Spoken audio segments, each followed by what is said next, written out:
शाहपुरुष के जहर का रेव पार्टियों में इस्तेमाल करने के मामले में ईडी ने अपनी जांच तेज कर दी है। एलविस यादव से जुड़े तमाम लोगों से ईडी पूछताछ कर रही है।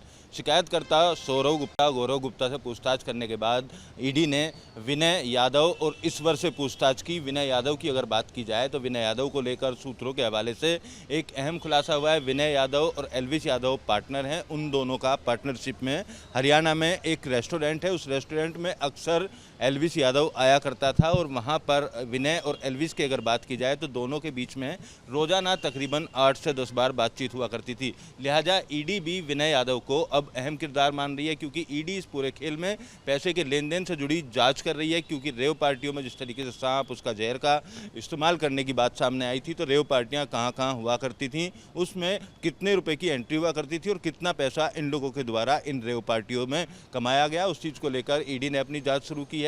ईडी के अधिकारियों ने नोएडा पुलिस से भी संपर्क किया है। हालांकि आधिकारिक तौर पर अभी कोई पत्र नहीं दिया गया है, लेकिन नोएडा पुलिस के अधिकारियों से इस केस के बारे में कई अहम जानकारी ली है। नोएडा पुलिस ने इस पूरे मामले में तकरीबन 1200 पन्ने की एक चार्जशीट कोर्ट में दाखिल की है। साथ ही विनय यादव, ईश्वर और एलविस के तीनों मोबाइल फॉरेंसिक लैब भेजे गए। आने वाले दिनों में उनकी भी रिपोर्ट आएगी और इन तीनों के मोबाइल फ़ोन से किस तरीके का डेटा निकल कर आता है और किस तरीके से आने वाले दिनों में एलविस यादव की मुश्किलें बढ़ती हैं, वो डेटा रिकवर होने के बाद पता चलेगा। लेकिन ईडी ने जिस तरीके से अपनी जांच इस पूरे प्रकरण में तेज की है, उससे माना जा रहा है कि एलविस यादव से जल्द ईडी पूछताछ करेगी। उसके पास मौजूद गाड़ियों के काफिले के बारे में जानकारी होगी, उसके बैंक अकाउंट में मौजूद पैसे के बारे में जानकारी होगी और उस पैसे के कमाने का क्या साधन था, किस तरीके से उस पैसे को कमाया गया, इन तमाम सवालों को ईडी ने अब खंगालना शुरू कर दिया है। लिहाजा जिस तरीके से इस रेस्टोरेंट के पार्टनरशिप की बात सामने आई है, अब ईडी इस बात की भी जांच करेगी कि दिल्ली एनसीआर के अंदर कौन कौन सी ऐसी प्रॉपर्टी हैं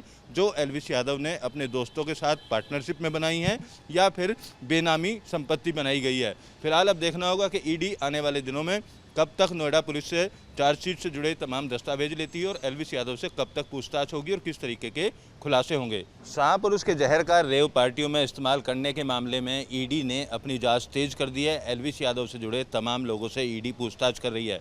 शिकायतकर्ता गौरव गुप्ता से पूछताछ करने के बाद ईडी ने विनय यादव और ईश्वर से पूछताछ की। विनय यादव की अगर बात की जाए तो विनय यादव को लेकर सूत्रों के हवाले से एक अहम खुलासा हुआ है। विनय यादव और एलविस यादव पार्टनर हैं। उन दोनों का पार्टनरशिप में हरियाणा में एक रेस्टोरेंट है। उस रेस्टोरेंट में अक्सर एलविस यादव आया करता था और वहाँ पर विनय और एलविस की अगर बात की जाए तो दोनों के बीच में रोजाना तकरीबन 8 से 10 बार बातचीत हुआ करती थी। लिहाजा ईडी भी विनय यादव को अब अहम किरदार मान रही है, क्योंकि ईडी इस पूरे खेल में पैसे के लेन देन से जुड़ी जांच कर रही है। क्योंकि रेव पार्टियों में जिस तरीके से सांप उसका जहर का इस्तेमाल करने की बात सामने आई थी, तो रेव पार्टियां कहां कहां हुआ करती थीं, उसमें कितने रुपए की एंट्री हुआ करती थी और कितना पैसा इन लोगों के द्वारा इन रेव पार्टियों में कमाया गया, उस चीज़ को लेकर ईडी ने अपनी जाँच शुरू की है। ईडी के अधिकारियों ने नोएडा पुलिस से भी संपर्क किया है। हालांकि आधिकारिक तौर पर अभी कोई पत्र नहीं दिया गया है, लेकिन नोएडा पुलिस के अधिकारियों से इस केस के बारे में कई अहम जानकारी ली है। नोएडा पुलिस ने इस पूरे मामले में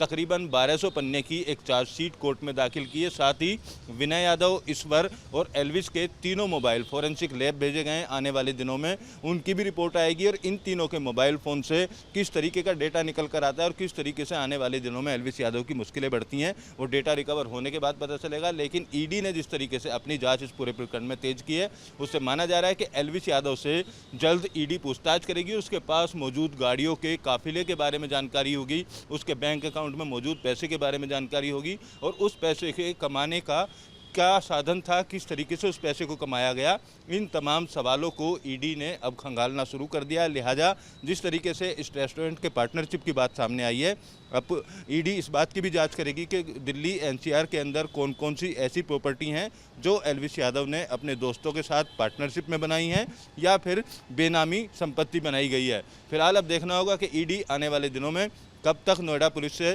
चार्जशीट से जुड़े तमाम दस्तावेज लेती है और एलविस यादव से कब तक पूछताछ होगी और किस तरीके के खुलासे होंगे। वीडियो जर्नलिस्ट मुकेश झा के साथ अमित चौधरी, न्यूज़ नेशन, नोएडा।